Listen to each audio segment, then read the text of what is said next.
Faz bem, estudar a história da Igreja Católica e aprofundar no conhecimento da Sagrada Tradição é uma tarefa árdua, mas imensamente compensadora. Esse ofício exige estudo, vontade, dedicação e perseverança.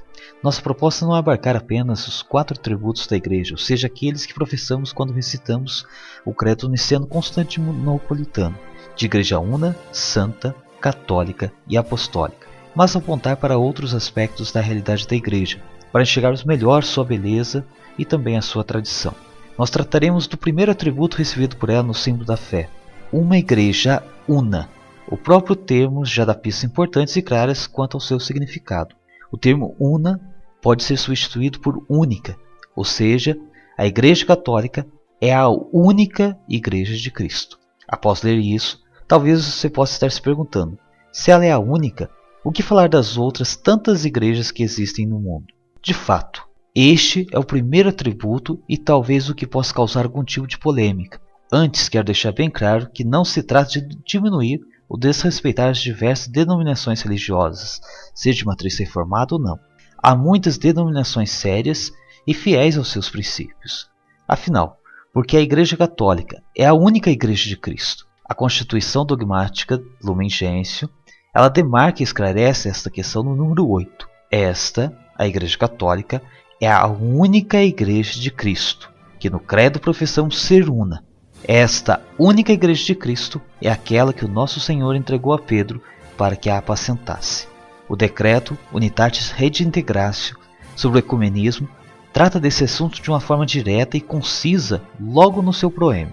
Embora o documento reconheça que existam numerosas comunhões cristãs, Cristo mesmo fundou uma só e única Igreja.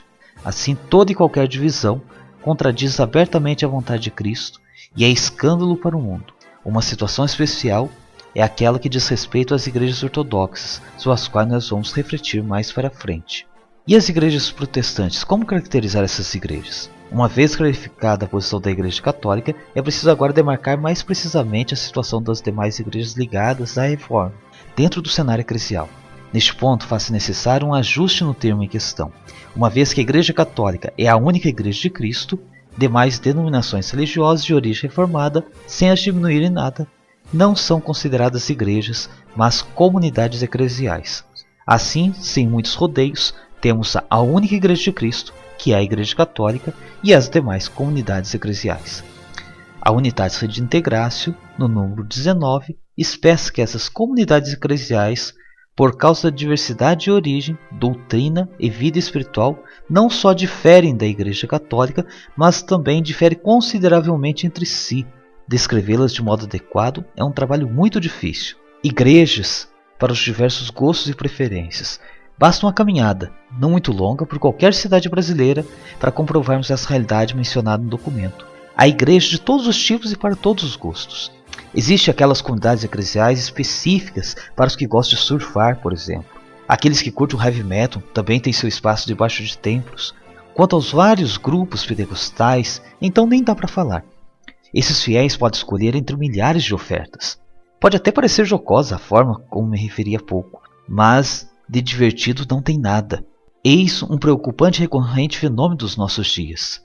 Não são as pessoas que estão buscando as igrejas para melhorarem enquanto seres humanos e se moldarem segundo o princípio universal, o ensinamento superior.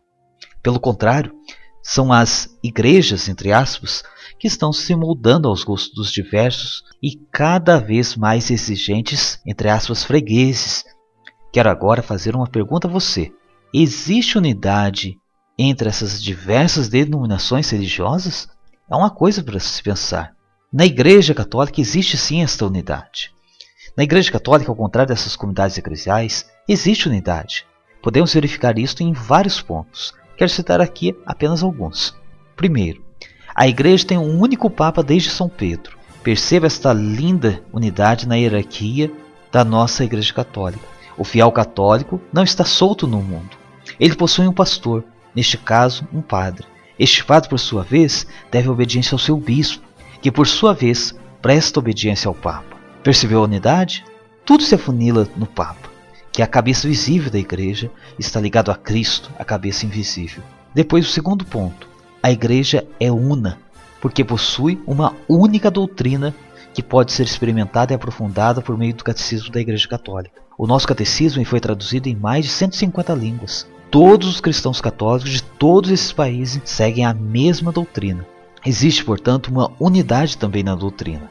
E o terceiro ponto: a Igreja possui uma unidade de liturgia. Isso mesmo, a Igreja ela possui uma unidade na sua liturgia. A mesma missa que é celebrada aqui na minha comunidade hoje é celebrada na sua cidade. Digo mais, é a mesma missa celebrada na Europa, na Ásia ou no Japão. O evangelho que é proclamado aqui é proclamado lá e acolá, seja na Jamaica, na Patagônia ou na Irlanda do Norte. Neste ponto de liturgia, fica inequívoca esta unidade. Os diferentes ritos litúrgicos, que serão citados mais para frente, substancialmente possuem uma base comum, particularmente a celebração do batismo em nome da Santíssima Trindade e a celebração da Eucaristia para obedecer ao mandamento de Cristo: fazei isto para celebrar a minha memória. Em suma, a nossa Igreja Católica possui uma unidade de governo, de doutrina e de liturgia. Ressalva importante que nós precisamos dar quanto às igrejas do Oriente. E para tal nós precisamos fazer uma breve viagem até o Oriente. Essa palavra Oriente, no caso que nós aqui citamos, se refere à parte oriental do antigo Império Romano, onde se falava a língua grega e não o latim, que era falado na parte ocidental.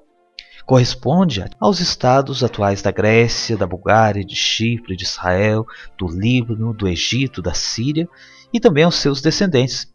A Igreja Católica possui não apenas o rito latino, que é o mais amplo no qual nós vivemos, mas diversos outros ritos de origem oriental igualmente válidos.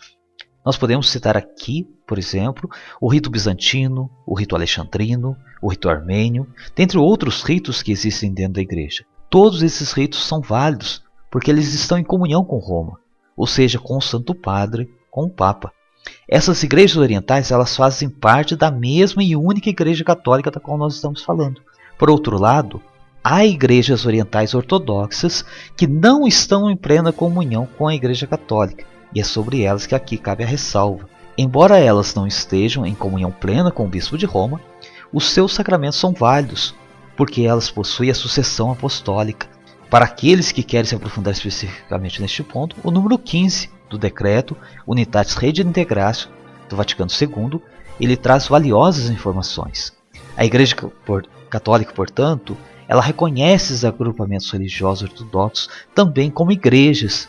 Mas notem aqui um detalhe: igrejas no plural, porque igreja mesmo só há uma e única, a Igreja Católica. Que Deus te abençoe